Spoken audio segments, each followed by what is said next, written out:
tous les spectateurs ont son nom sur les lèvres.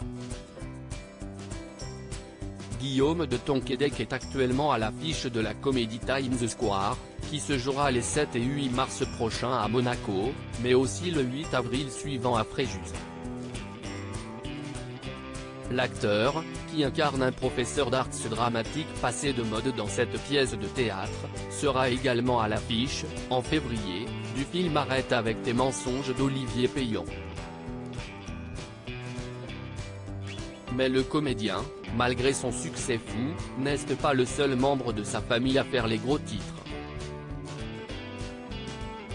En 2014, si est l'une de ses ancêtres, nommée Louise de Kingo de Tonquédec, que l'on retrouvait en une des magazines. Et pour cause. On a découvert son corps, qui avait été enterré à Rennes au XVIIe siècle, dans un état de conservation parfait, rappelle Guillaume de Tonquédec dans les colonnes du journal Nice Matin. Ses chairs étaient encore molles, ce qui paraît invraisemblable et incroyable. Comme elle était d'extraction noble, elle avait été enterrée dans un cercueil en étain.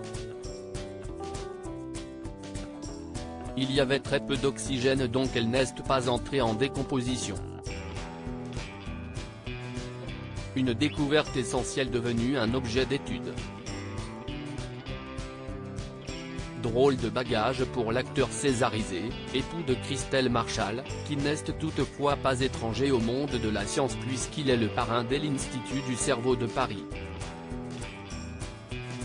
Je vis avec cette épée de Damoclès là au-dessus de ma tête en attendant d'en savoir davantage sur la conservation des corps grâce à l'étain. Il est possible de se vider l'esprit au théâtre, sur une thématique plus légère, en allant applaudir Guillaume de Tonquédec.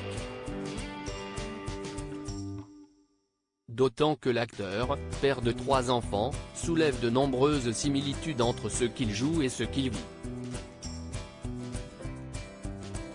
Je me projette évidemment dans le personnage de Matt Donovan car, à l'instar de tous les artistes, je vis avec cette épée de Damoclès là au-dessus de ma tête, soulève-t-il.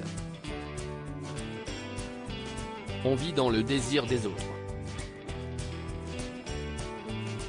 On n'est pas totalement moteur de son destin, il faut que quelqu'un vous choisisse. Si est ce qui fait que ce métier est à la fois magnifique, mais aussi dérisoire et terrible. Pas de quoi s'en faire pour l'instant, semble-t-il. Retrouvez l'interview de Guillaume de Tonquédec dans le journal Nice Matin du 7 janvier 2023.